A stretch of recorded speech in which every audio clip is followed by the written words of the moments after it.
इस समय हम नई दिल्ली लोकसभा क्षेत्र में मौजूद है और यहाँ पे कुछ लोग हैं, उनसे बात करेंगे, जानने की कोशिश करेंगे। पाजी, कैसे देखते हैं इस लोकसभा चुनाव 2024 में? क्या लगता है बदलाव होगा? देखिए, बदलाव हो ना हो, लेकिन इस देश के बदलाव की ओर चल पड़ी है।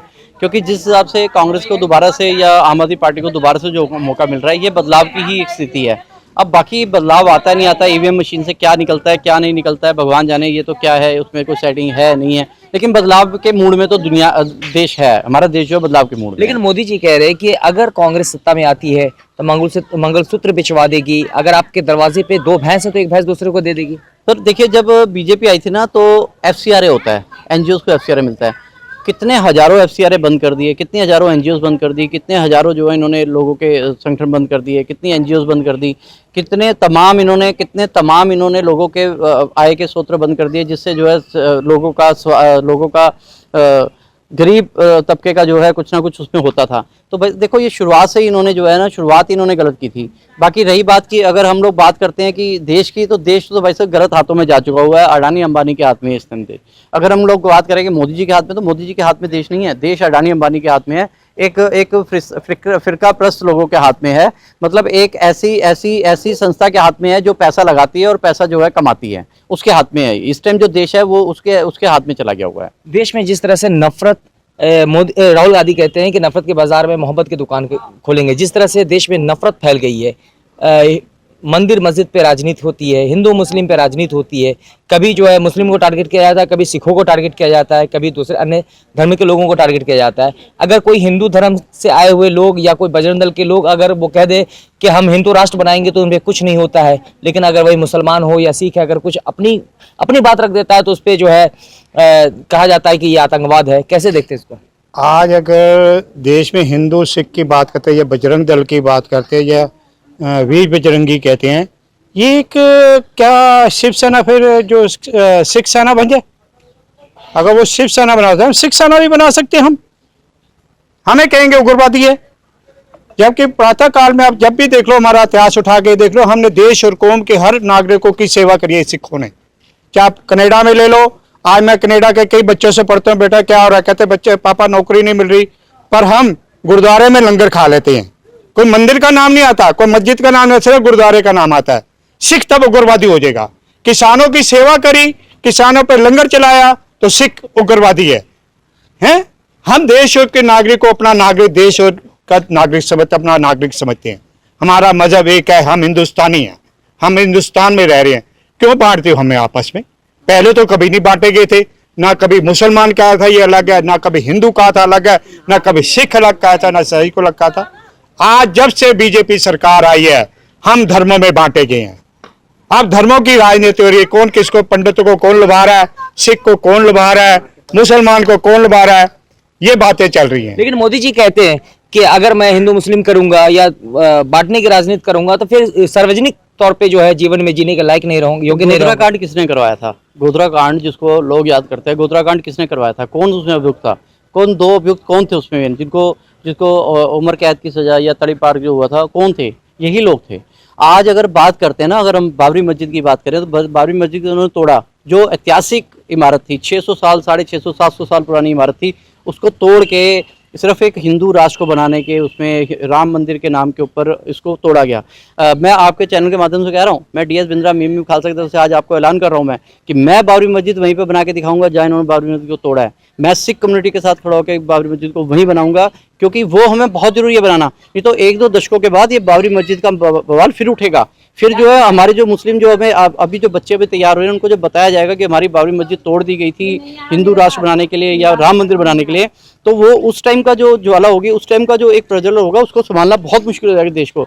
इसलिए मैं कहना चाह रहा हूँ कि बाबरी मस्जिद को जहाँ तोड़ा गया है, बाबरी मस्जिद को इज्जत के साथ वहाँ बना दिया जाए। इस देश को बांटा ना जाए, इस देश को देश के तरीके से रखा जाए। आपका हिंदू राष्ट्र बन गया नहीं बना, आपका राम मंदिर बन गया नहीं बना, हम उससे मतलब नहीं है। अगर वहाँ पर, अगर बाबरी मस्जिद वाली जगह पे अगर आपने राम मंदिर नहीं बनाया, 3 किलोमीटर दूर जाके अगर आपने राम मंदिर बनाया, तो वहाँ बाबरी मस्जिद को स्थापित कर दीजिए। मेरा हाथ जोड़ के विनम्र निवेदन है, मैं देश के राष्ट्रपति से निवेदन करता हूँ कि वहाँ जो है बाबरी मस्जिद को वहाँ बनाया जाए। मैं सबसे पहले आगे चल के खड़ा होऊंगा, मैं सबसे पहले ईंट मैं लगाऊंगा। मैं DS बिंद्रा बोलता हूँ, सबसे पहले ईंट मैं लगाऊंगा बाबरी मस्जिद के लिए, और वहां पर हो सकेगा तो सोने का गुंबद भी मैं बना के दूंगा बाबरी मस्जिद के लिए। उसके लिए चाहे मुझे मकान बेचना पड़े, चाहे अपने मुझे तन बेचना पड़े, चाहे अपना मन बेचना पड़े, बाबरी मस्जिद मैं बना के दूंगा इस देश को, और उस पर सोने का गुंबद बना के दूंगा। ये भी मेरा आज वादा है इस देश के साथ में। बाकी ऊपर बैठा करने वाला वाहिगुरु बैठा है, गुरुतेगबहादुर साहब बैठे हैं करने वाले, बाकी जो होगा ऊपर देखी जाएगी। मोदी जी कहते हैं कि अगर कांग्रेस सत्ता में आती है तो मंगलसूत्र बिछवा देगी, तो क्या इससे पहले भी कांग्रेस जो है करीब जो है 65-70 साल सत्ता में रही,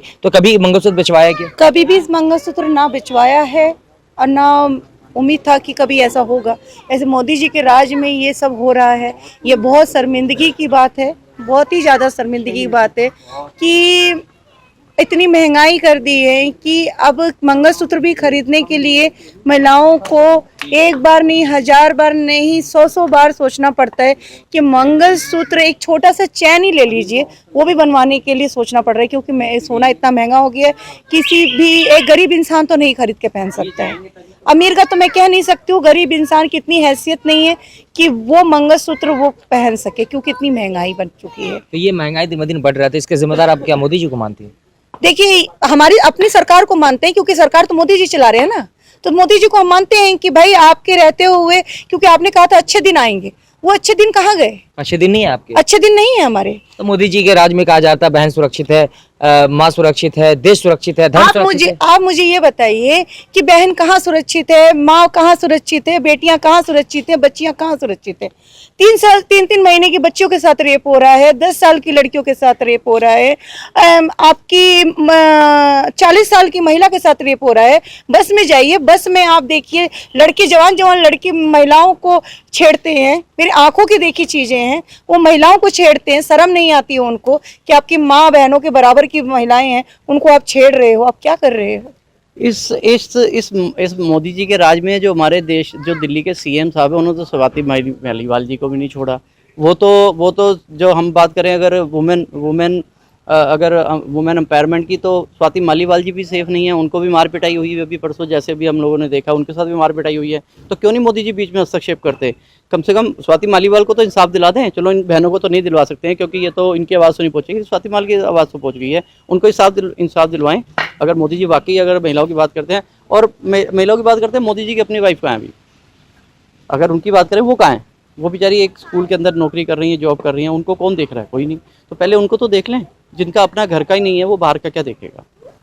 और भी लोगों से बात करेंगे। क्या लगता है देश में बदलाव की जरूरत है? बिल्कुल, बहुत बदलाव की ज़रूरत है। इस टाइम पे स्थिति इतनी ख़राब है, आप कहीं पे भी जाइए, महिला सुरक्षा की बात करते हैं सबसे पहले तो जहांगीरपुरी, सुल्तानपुरी ऐसे एरिया में दिन दहाड़े और चलते फिरते रोड के ऊपर ही लड़कियों के ऊपर चक्कू मार मार के उनकी हत्या कर दी जाती है। ठीक है, सेफ्टी सुरक्षा के लिए लोग बोला जाता है कैमरे लगा रखे, लेकिन कभी जाके देखिए कैमरा का एंगल किस साइड जाता है, लोगों को दिखता नहीं है।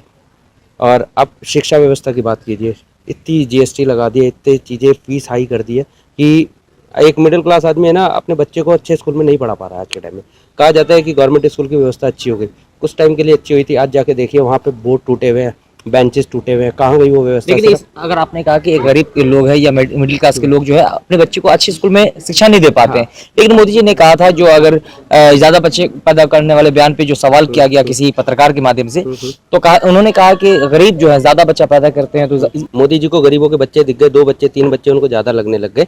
ठीक है, वीवीआईपी एरिया के अंदर इतनी झुग्गियों पे जाके देखिए, वो उनको व्यवस्था नहीं दे पा रहे, उनके घर के पीछे ये सारी चीज़ें हैं। पहले इन झुग्गियों को तो व्यवस्थित करे, इनको अच्छे से रखे, इनको मेंटेन करे। ठीक है, इनके साथ शोषण ना करे। जीवन इतना महंगा कर दिया है, लोग बाग चूल्हे पे रोटियां बना रहे हैं, सिलेंडर उन तक पहुंच नहीं पा रहा। बोला जाए घर घर गैस पहुंचाइए, कहाँ पहुंचाइए? अपने घर के पीछे जाके के देखिए, तब आपको पता लगेगा गैस कहाँ पहुंची है। लेकिन मोदी जी तो कह रहे हैं कि 70 साल में जो कांग्रेस के राज में जो है देश कहीं ना कहीं बहुत पीछे चला गया था, 10 साल में तो अभी बहुत उठा है। 5 साल का मौका दीजिए, अभी तो ये ट्रेलर है आगे और जो है विकास का जो है सिनेमा दिखाएंगे। सर मैं बात करता हूँ, हमारी जो पूनम पांडे जी खड़ी है दिल्ली, नई दिल्ली क्षेत्र से खड़ी हुई है। ठीक है, हम एक स्टेप आगे उठा रहे हैं दिल्ली नए क्षेत्र से, आगे भी देखते हैं हम, आगे बहुत सारे काम करने हैं, जीत हार लगी रहेगी, कोई उससे फर्क नहीं पड़ता। लेकिन हम लोगों को, गरीबों को, इन सब के लिए, इंसाफ के लिए, शिक्षा के लिए, बुजुर्गों की पेंशन बंद कर दी। आप किस विकास की बात करते हैं? ठीक है, जितने भी पार्लियामेंट मेंबर और इन लोगों के सांसद हो गए, इनकी आप पेंशन दोगे चालू है, और जो बुजुर्ग हो गए हैं उनकी पेंशन आप बंद कर रहे हो। क्या, किस हक से बंद कर रहे हो? उनका जो घर बुढ़ापे का जो सहारा है सिर्फ उनकी पेंशन होती है, उनका एक आस होता है, आपने उनसे वही छीन लिया है, उनकी आस खत्म कर दी है, उनके मुरझाए चेहरे देखिए छोटी झुग्गियों में जा जाके। तोड़ दी ना, एक तरीके से रीढ़ की हड्डी तोड़ रहे हैं बुजुर्गों की। क्योंकि रीढ़ की हड्डी एक, क्योंकि उनका पेंशन ही है, एक रीढ़ की जो बॉन्ड होती है वो इनको पेंशन है बुजुर्गों के लिए, क्योंकि आगे बच्चे उनका फ्यूचर बनाएंगे कि नहीं बनाएंगे वो उस पर डिपेंडेंट नहीं है, उनको उस पर डिपेंडेंट है कि भाई वो पेंशन रहेगा तो उससे हमारा जो भी है खाना बर्ता हमारा चलता तो रहेगा। ये भी है। केजरीवाल जी का ले लीजिए, स्कूल में आप सरकारी स्कूल में देखिए टीचरें जो हैं वो एक कोने में बैठ जाते हैं, गप्पे मारते हैं। बच्चे जो आप सरकारी स्कूल के बच्चों से आप क्वेश्चन करिए वो आपको बिल्कुल भी नील मिलेगा, आपको वो क्वेश्चन आपको मिलेगा ही नहीं, क्योंकि पढ़ाने वाला ही टीचर जो भविष्य बनाने वाला है वो कोने बैठ के गप्पे मारते हैं, वो अपने घर की बातें नहीं खत्म होती हैं उनके भर। एक बार बताइए, जो सरकारी स्कूल में जो टीचर हैं वो क्यों नहीं अपने बच्चों को सरकारी स्कूल में पढ़ाते हैं, वो क्यों अपने प्राइवेट स्कूल में अपने बच्चों को पढ़ाते हैं? ये भी तो है ना, वो अपने बच्चों को तो प्राइवेट में पढ़ा रहे हैं, और जो सरकारी में नौकरी कर रहे हैं वो इतना तो सोचना चाहिए, वो गरीब घर के बच्चे हैं, अमीर घर के बच्चे भी सरकारी से पढ़े हैं, हम भी सरकारी स्कूल से पढ़े हुए हैं, तो इतना तो सोचना चाहिए ना कि वो भी बच्चों का भविष्य किधर जा रहा है।